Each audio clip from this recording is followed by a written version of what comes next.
Olá! Eu nem acredito que a gente tá aqui. Nós temos um cenário agora. Estamos no YouTube, no Spotify e provavelmente em todas as outras redes sociais. Isso aqui era um sonho de um bom tempo, mas eu tenho certeza que agora é o momento certo para isso estar acontecendo. É um projeto que tem meu coração. Eu tô realmente extasiada de estar aqui gravando e eu tenho um microfone vermelho em minhas mãos.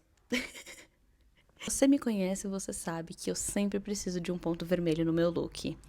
E o ponto vermelho deste local será o meu microfone. Então sejam bem-vindos ao Sem Açúcar, onde vamos ter conversas bem honestas e sinceras sobre vários assuntos à luz da Bíblia. E o meu desejo é que no final de cada episódio nós possamos sair daqui ainda mais apaixonados por Deus, que é realmente o meu intuito. Não faz ideia de quem eu sou? Tá tudo bem. Muita gente também não faz.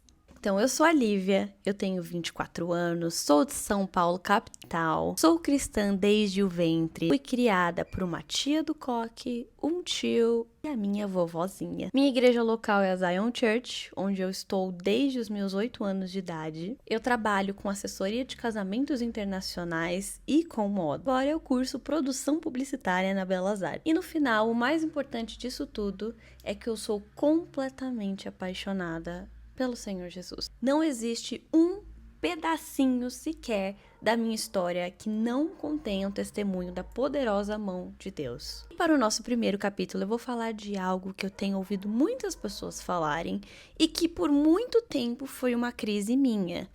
E às vezes essa crise volta, mas tá tudo bem também.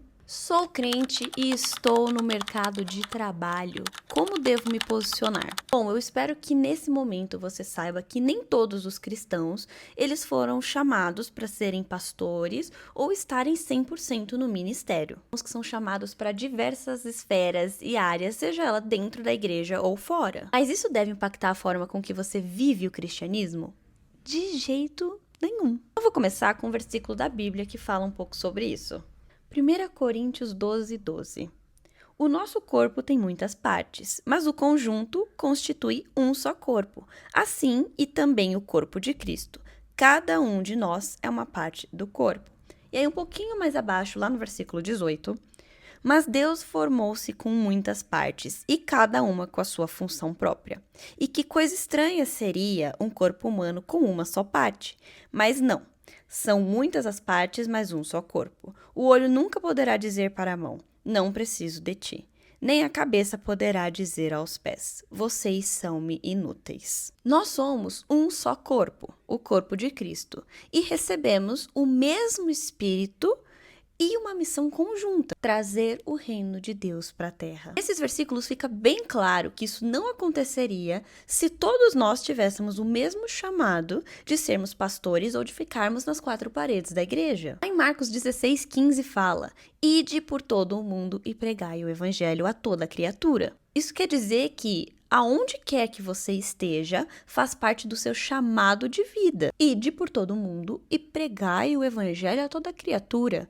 Pode ser um membro da sua igreja, pode ser um professor, empregado, um estudante, sua chefe, seu funcionário, todas as pessoas ao seu redor. O ambiente ele pode até mudar, mas o seu posicionamento em relação ao Senhor tem que ser imutável. Hoje nós vivemos em um mundo que gosta de mudar o evangelho para o seu próprio conforto, e isso inclui também a maneira que as pessoas agem no seu trabalho. Às vezes a gente pensa que existe uma separação entre o sagrado e o secular, mas não há. Por exemplo, eu vou falar de algo bem básico que eu acredito que já tenha acontecido com todo mundo. Alguém pede para que você minta, mas eu não tô falando daquela mentira.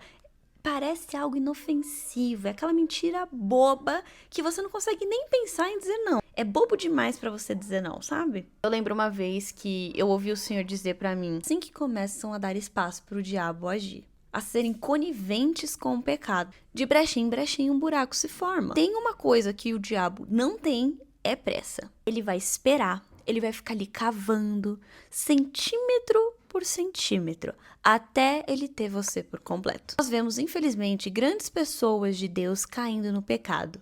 E aí vem aquele questionamento do como isso foi acontecer. Te garanto que não foi de um dia para o outro. As pequenas concessões sendo feitas, brechinha por brechinha. A pessoa foi ficando cada vez mais cega com o pecado, até que o diabo pegou e engoliu ela toda. Eu digo que eu sou uma pessoa muito detalhista. E eu reforço aqui que o perigo, ele tá nas pequenas concessões. Com toda certeza. Naquilo que parece inofensivo, mas o diabo tá ali. Cai, cai, cai, cai, cai. Tenha em mente que quando as pessoas sabem que você é cristã, automaticamente existe um preconceito sobre você, seja ele bom ou ruim, o que depende das experiências que aquela pessoa teve na vida. A partir do momento que você tem o Senhor Jesus como seu Senhor e Salvador, você agora não reflete apenas a sua imagem, e sim a de Deus também. E que temor é a gente perceber isso. Eu não sei pra vocês, mas a primeira vez que eu tive consciência disso, me veio aquele medo assim, o que eu tô fazendo? O que eu tô comunicando? Porque existe uma grande diferença entre a gente saber aqui e a gente saber aqui. Eu digo que principalmente para cristãos de ventre, assim como eu, de berço, que foram criados na igreja. A gente está acostumado a ouvir muitas coisas que a gente tem certeza aqui, mas a gente não tem revelação. E é só a partir da revelação que a gente começa de fato viver o que a palavra do Senhor tem para nós. Isso em mente de que você está representando o Senhor aonde quer que você for, inclusive no seu trabalho, você vai ser a pessoa que só reclama? Você vai ser a pessoa que fofoca, você vai ser a pessoa que mente, você vai ser a pessoa que não faz o seu trabalho com excelência? Então aqui vai uma pergunta para você. Refletir aí agora. O que você tem refletido no seu ambiente de trabalho? E agora eu vou trazer alguns versículos que falam sobre isso. 1 Pedro 2,12. Vivam entre os pagãos de maneira exemplar, para que, naquilo em que eles os acusam de praticarem o mal, observem as boas obras que vocês praticam e glorifiquem a Deus no dia da sua intervenção. Mateus 5,16. Assim brilhe a luz de vocês diante dos homens, para que vejam as suas boas obras e glorifiquem ao Pai de vocês que está nos céus. Gálatas 5, 22 a 23. Mas o fruto do Espírito é amor, alegria, paz, paciência, amabilidade, bondade, fidelidade, mansidão e domínio próprio. Você percebe que existe uma conduta, uma maneira de se viver e refletir o Senhor com excelência? Quem está inserido no meio de trabalho sabe que as coisas nem sempre são tão fáceis, tão simples de se resolver. Mas é para isso que a gente tem o nosso querido amigo Espírito Santo, que nos ajuda com sabedoria, que nos guia com o fruto do Espírito em como e a hora que nós devemos nos posicionar, mas jamais deixar o trabalho acima da palavra de Deus. Lívia, mas se eu falar ou me posicionar, eu posso perder o meu emprego. Eu não vou nem amaciar isso para você. Pode ser que isso aconteça, mas eu te garanto que se isso acontecer porque você se posicionou e não abriu mão daquilo que era certo, existirá honra e existirá bênção. Às vezes é um livramento do Senhor, ou às vezes é um sacrifício. É a vida do cristão, que vive de verdade o que o Senhor tem e o que o Senhor fala. 1 Samuel 2,30 fala: aqueles que me honram, honrarei, mas aqueles que me desprezam serão tratados com desprezo. Salmos 1, do 1 ao 3. Como é feliz aquele que tem o seu prazer na lei do Senhor.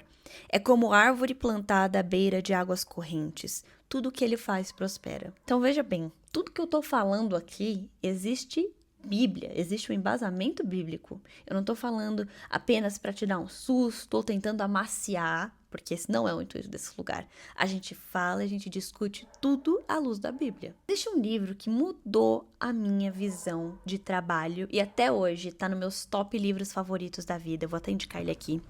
Até trouxe, tá no nosso cenário. Este aqui, Chamados para Criar, do Jordan Rainer. Esse livro, eu desconfiava que era bom, eu só não sabia que era tão bom assim. Ele fala muito sobre como o nosso trabalho, ele não é apenas para sustentar a sua família. E óbvio, isso sim é uma coisa importante e acontece. Mas quando a gente enxerga apenas dessa forma, é bem provável que daqui a alguns meses ou anos, você vai estar exaurido. Você vai estar de saco cheio, você vai estar fazendo pela pura obrigação, porque você tem que se sustentar ou sustentar a sua família. Mas esse não é o coração de Deus. é óbvio que quando o pecado entrou lá no jardim do Éden, o trabalho, ele se tornou cansativo, tornou difícil, frustrante. Mas a essência do trabalho não é essa. Até porque ela não foi criada como uma forma de obrigação, mas sim como uma forma de honrar e glorificar a Deus e amar o próximo. Tá aí uma revelação que eu não tinha antes de ler esse livro. Eu li ele no início de 2025, foi meu primeiro livro do ano. E eu lembro que eu entrei em parafuso porque eu nunca tinha pensado nisso. O nosso trabalho, ele só pode ser um chamado de Deus se Deus nos chamar e nós trabalharmos para Ele e não por nós. A partir do momento que nós estivermos focados apenas no eu, é ali que as coisas vão começar a desandar. Nada com o Senhor Jesus é apenas sobre o eu. O nosso chamado, os nossos dons, os nossos sonhos, o nosso trabalho, eles não foram feitos apenas para o meu próprio benefício, sim para amar ao próximo e glorificar a Deus. Eu digo que um dos grandes males da nossa geração é que tudo se tornou sobre nós mesmos. A gente focou a visão no nosso próprio umbigo. Por isso que nós vemos uma geração perdida, uma geração vazia e uma geração insatisfeita.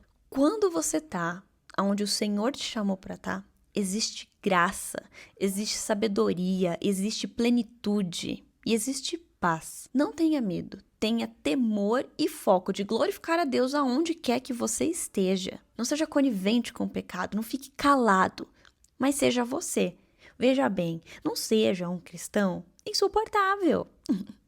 Não seja um cristão estranho. Saiba conversar, saiba dialogar com outras pessoas que não vivem a sua realidade, mas não se cale sobre o que o Senhor tem feito na sua vida. Seu ambiente de trabalho é um campo missionário. Então não se acomode, não se deixe acomodar. Existem muitos milagres a serem vistos quando você começa a se posicionar da forma que você precisa no seu ambiente de trabalho. Agora me conta aqui nos comentários onde você trabalha e qual desafio você tem visto ultimamente. E esse foi o primeiro episódio do Sem Açúcar. E eu tô muito feliz. Mal posso esperar para os próximos e para ouvir de vocês o que vocês acharam. É isso. Até semana que vem. Um beijo. Tchau!